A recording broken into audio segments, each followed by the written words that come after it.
नमस्कार आप सभी, मेरा नाम है अशोक यादव एडवोकेट और मैं आप सभी के लिए लीगल एडवाइस वीडियोस अपलोड करता हूं जो कि आप सब लोग लाइक करते हैं, पसंद करते हैं, शेयर करते हैं और सब्सक्राइब भी करते हैं। अब तक नहीं किया तुरंत कर लीजिए और दूसरे लोगों तक भी इस जानकारी को जरूर शेयर करिएगा। देखिए, ये जो मैंने आपसे तब थंबनेल देखा कि पत्नी जो है वो जेल जाने की काम कर देती है कहीं ना कहीं, और ये जो काम है, ये जो मतलब जेल जाने की जो आप तक बात चल रही है, वो एक हमारे ही क्लाइंट हैं, उन्होंने इस बात को साबित करके दिखाया कि देखिए सर, मेरे साथ उसने गलत किया तो मैंने भी उसके साथ में गलत कर दिया और मैंने भी उसको जेल भिजवा दिया। तो ये जो चीजें हैं, किस तरीके से इन्होंने अपने जीवन में इन जो सेक्शन 498A मेंटेनेंस डीबी इन सब की केसेस का मुंह तोड़ जवाब दिया पति ने एक।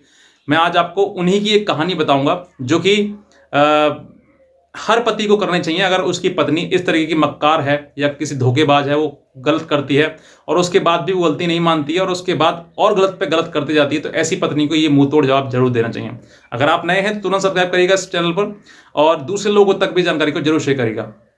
देखिए, हुआ कुछ ये है कि जो हमारे मतलब क्लाइंट हैं, ये जिला गाजियाबाद के हैं और इनकी शादी अब से 1 साल पहले हुई है।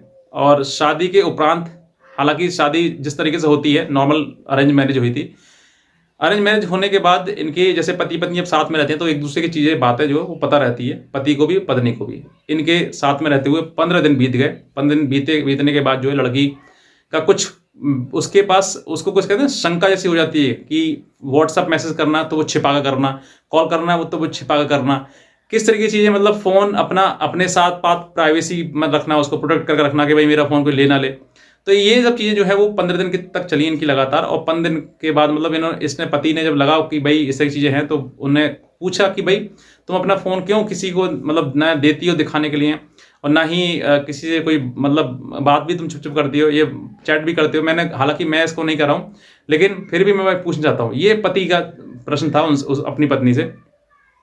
उसने इस बात को इशू बना दिया कि तुम शक करते हो, तुम्हें ये है वो है, इस तरह की चीज़ें बनाना शुरू कर दिया उन्होंने कहा सिर्फ मैंने तो छोटी सी बात पूछी, आपने इस छोटी सी बात का इतना बड़ा बतंगड़ क्यों बना दिया। ये बात लड़ाई झगड़े में बदल गई। लड़ाई झगड़े में बदलने के बाद ये घर पे मायके पहुंच गई। बात मायके वाले आ गए बुलाने के लिए, और जैसे बुलाने आ गए वो लड़की जो है वो चली गई। जाने के बाद वो घर जाकर बैठ गई। उसके 2 या 3 महीने बाद उसने FIR दर्ज कराई सेक्शन 498A की। जैसे ही पति के ऊपर जो मतलब जानकारी आई कि उसने FIR दर्ज करा दी है, उसने बिना देरी किए हुए उसी दिन की घटना लिखाते हुए कि ये लोग आए, उसके पिता, उसके भाई, उसके मतलब चाचा, जो लड़की के चाचा हैं वो, और उसकी मदर, और लड़की खुद स्वयं मतलब पत्नी, ये 5 लोगों के नाम जो है उन्होंने उस FIR में लिखवा दिए कि मेरे घर से आए और 6 लाख का जेवरात था वो ले गए, घर में से पैसा था वो ले गई लड़की, और ये सब लिखाते हुए मारपीट करी, घर में घटना बनाते हुए, इस तरीके की पूरी घटना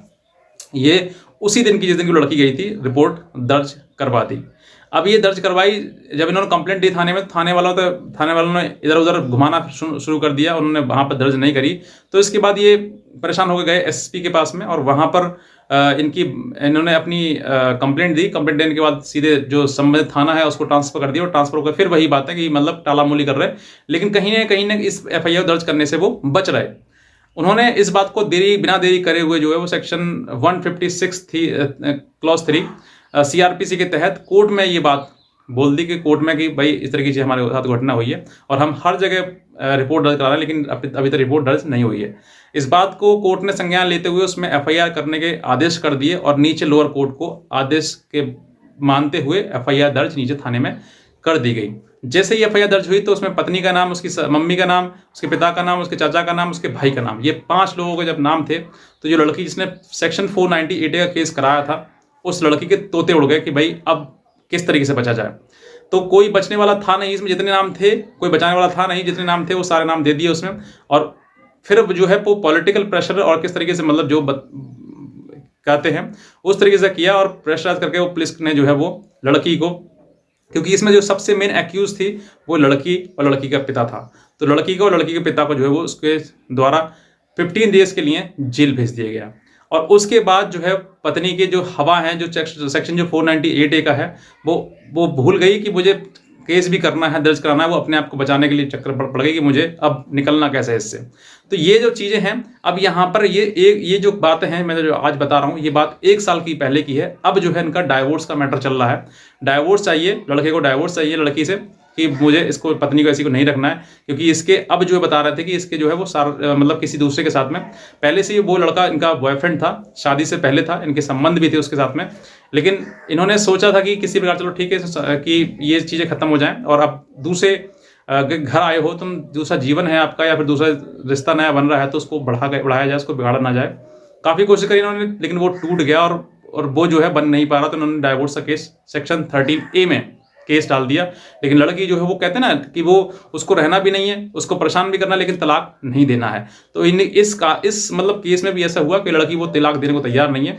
वो कह रही है कि ज़िंदगी बर्बाद करूंगी मैं तुम्हारी।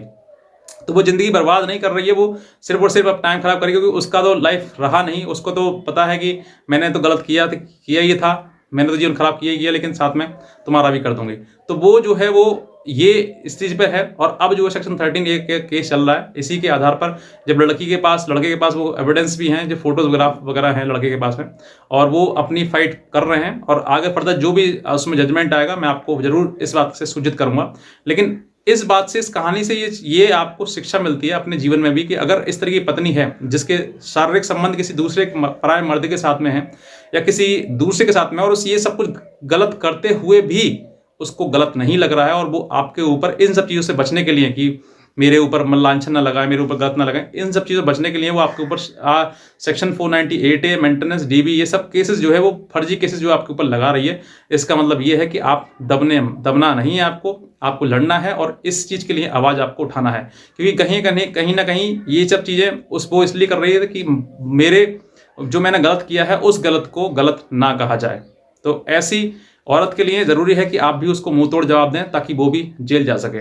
तो ये आपको समझना आपके जीवन में उस कहानी से। अगर आपने कुछ सीखा है तुरंत नीचे कमेंट में सेक्शन में कमेंट करिएगा और मुझे बताइएगा। और भी कोई अगर नई जानकारी चाहिए आप नीचे दिए हुए कमेंट सेक्शन में आप बता सकते हैं। बाकी अगर कोई लीगल एडवाइस से संबंधित चाहिए तो आप हमारे दिए हुए नंबर हमें संपर्क कर सकते हैं। आज का वीडियो देखने के लिए आपसे बहुत धन्यवाद।